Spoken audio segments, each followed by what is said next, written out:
What if love could conquer death itself? What if the ancient sands of Egypt hid not just gods, but a story so powerful it gave birth to the afterlife itself? This is not just myth, it's the foundation of one of the oldest spiritual beliefs in human history.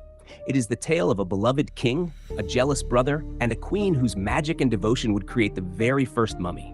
This is the story of Isis and Osiris, and the divine path from death to rebirth.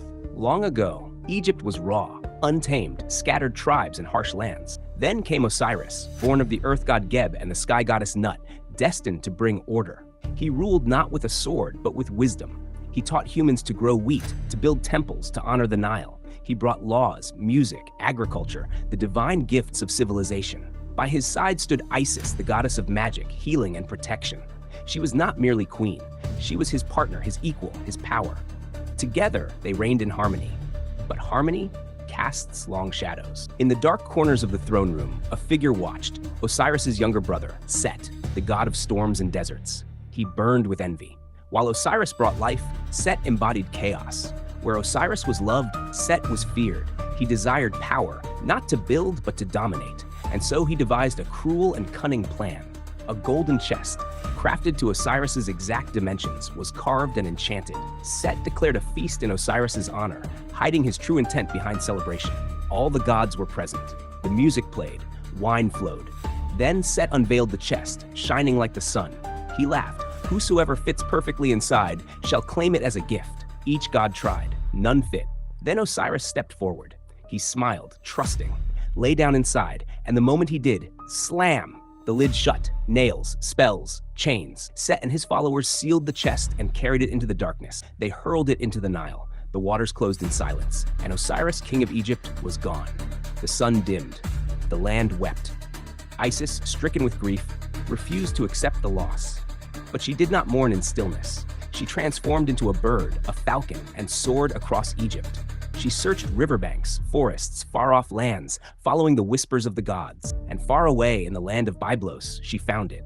The chest had lodged in a tamarisk tree. The tree had grown around it, sacred and unknowing. Isis entered the court of Byblos in disguise. She healed the queen's sick child with her magic. In gratitude, the king gave her the tree. Inside it, her beloved Osiris lay still. Isis returned to Egypt and hid the chest in a secret marsh. But Set, ever watchful, found it. And this time, he made sure Osiris could never return. He ripped the body apart into 14 pieces. Each fragment was scattered to the winds, to deserts, rivers, forests. It was not enough to kill Osiris. Set wanted to erase him, but Isis would not let him. Isis, joined by her twin sister Nephthys, began her sacred quest. From temple to tomb, they searched every corner of Egypt. One by one, the pieces were found, each site becoming sacred. The last piece, the phallus, was lost, swallowed by a fish of the Nile. But Isis, using her divine magic, crafted a new one. With the help of Anubis, the jackal-headed god of embalming, she began the ritual of restoration. Spices, oils, linen, incantations. And thus the first mummy was born. Osiris was no longer just a body. He became a symbol. Isis whispered spells known only to the gods. She beat her wings over him, calling his soul back from the Duat, the realm of the dead. And for one sacred night, Osiris returned to life. They embraced. And in that moment, a miracle. Isis conceived a child, Horus, the falcon-headed god. He would grow to challenge Set and restore balance to the world. Osiris, his task done, could not remain among the living. He descended into the underworld, not as a prisoner, but as its king. Osiris took his throne in the Duat, ruling over the souls of the dead. He judged the hearts of men against the feather of Ma'at, truth and justice. His kingdom was not dark. It was order after chaos. It was hope beyond death. Every soul who died hoped to stand before Osiris and be found worthy. And it all began with love. Isis never gave up, not when the world broke, not when death stole her love, not even when the gods turned silent.